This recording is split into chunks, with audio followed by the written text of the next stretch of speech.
And so we'll dive right into part 2, the houses and sign, or excuse me, the houses by sign, by rising sign. If you have Aries rising, this of course is a 10th house full moon for you. So that has to do directly with career and awards and recognition. It has to do directly with achievement and status, your reputation, your ambitions, your public life, right? How other people perceive you and what they think about you, how they receive you based on your behaviors, based on your activities, based on your accomplishments, and how they interpret all of that information.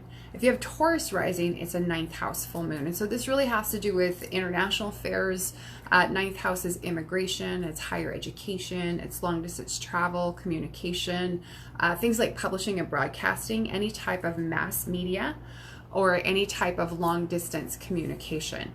And it also has to do with religion, philosophy, and law. And so the beliefs, the philosophy, the ideology, that's where those concepts can come into play even more strongly, is for those of you who have Taurus rising. If you have Gemini rising, like I do, this is an 8th house full moon. So this has to do with other people's resources which are at your disposal. It has to do with things like investment earnings or insurance, taxes, inheritance or estates. It has to do with bonus or commission income. That's also 8th house. And then if you're wanting to look at some other types of themes for 8th house practices, stepping away from money and resources, you can explore themes around the occult, around death, rebirth, transformation, and metamorphosis. Those are also 8th house themes. If you have Cancer rising, of course, it's going to be a 7th house full moon for you. So this has to do with relationships, right? Your marriage and partnership, business partnerships fall under 7th house, relationships with other people in general, and the role that you play in them. And the 7th house, and when we're talking about this, I want to call out that it's the descendant specifically that we would be looking at. The 7th house can also speak to what we reject about ourselves and what we tend to project onto other people in our lives. And so if you're looking to do some shadow work, 7th house can be really beneficial for doing some shadow work. And I would say any kind of full moon, if you're wanting to release behaviors or beliefs that are intrinsically tied to shadow characteristics that you, or behaviors that you notice in yourself, 7th house full moon could be a great time to jump into that. If you have Leo rising, we're looking at a 6th house full moon. So that has to do with work and health. That has to do with your daily routines and schedules, is diet and lifestyle, employees, pets, your habits. If you have a bad habit that you want to let go of, a full moon in your 6th house is a fantastic time to do that. If you have a particular food, whether it's a specific food or a category of foods that you're wanting to eliminate from your diet, you can use the full moon to do that, to release this food from your diet, from your daily experience, and release it as a habit even. If you have Virgo rising, this will be a 5th house full moon. So that has to do with creativity and children. It has to do with romance and true love. It has to do with things that we enjoy, activities that we do for pleasure. And that can include sports. It can include things where we have to take risks. Things like gambling is such a natural risk-taking behavior, but there's other ways that we can take risks in our lives.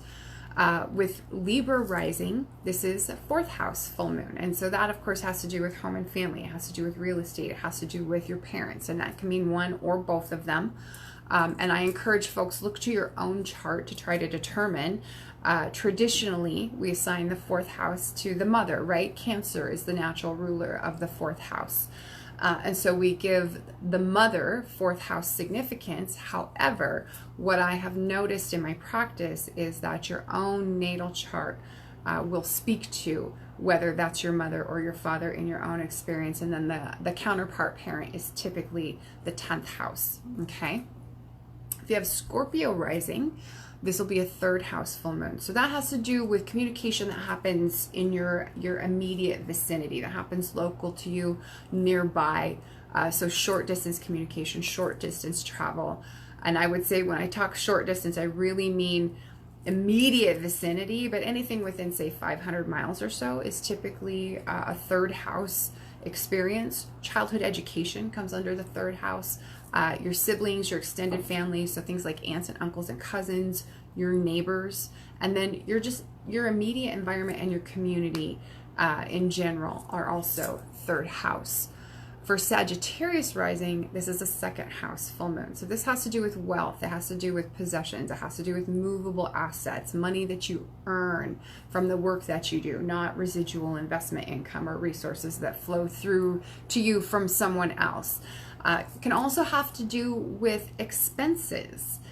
When we're talking about a second house full moon, maybe you are having an expense come up now that you need to deal with, but it's also possible that maybe you are releasing and letting go of some possessions that you no longer need, things that you've outgrown or that no longer serve a purpose in your life. So this could be a good time to look at selling off possessions that just aren't that you don't really have space for in your life anymore, and that allows you to make space for the new to flow into you. If you have Capricorn rising, this is going to be a first house full moon. So this is your birthday full moon, right? It has to do with personality and identity. It has to do with self-expression. It has to do with the physical body, your appearance. And the first house can also relate to the role that you play in the world. The first house is determined by where the ascendant is when you're born, right? And the ascendant speaks specifically to how the non-physical you interacts with the physical world, how you emerge into the world, right? And so that is directly the role that you play, the way that you behave, your mannerisms, the way that you express in a very literal sense, okay? For Aquarius, it's a 12th house full moon. So this has to do with privacy and seclusion. It has to do with spirituality. It has to do with the unconscious mind, escapist tendencies and addictions. And then the 12th house can also relate to solo projects. It can relate to things that you're doing on your own. Things that you may be working on in the privacy of your own home, out of the public eye. For Pisces, finally, this is an 11th house full moon. And of course, the 11th house is related to friends, it's related to organizations, your social life and social activities, and is also very deeply tied to your hopes and dreams, especially your most deepest held hopes and dreams, the wishes that you have for yourself and for your life. And so when we're talking about a full moon in the 11th house, it can really be a time when a long-held hope or dream or something that you've been working towards is coming to fruition for yourself. And so that really kind of wraps up, although if you do have questions about any of the houses and the themes of those houses related to your sidereal rising sign, please let me know in the comments. If you're joining us late and you're not sure, but you do know your sidereal rising sign, let me know what that is in the comments, and I'll recap for you what house this is falling in for you by rising sign and what the themes of that house are. Tanisha's here. She says, I'm sorry I'm late. What is it for Cancer rising? And I believe, yes, 7th house, but let me, yes, 7th house, marriage, partnership, business, relationships with others in general. And then when we're talking about the descendant, it can be what we reject about ourselves and what we project onto other people, especially the partner in our lives. Okay, so we were talking about how 7th house full moon is a wonderful time to kind of dig in and do some shadow work if you feel so inclined. If you have behaviors or beliefs or tendencies that you're wanting to let go of in terms of how you relate to or express your shadow side. And let's be clear when we're talking about shadow.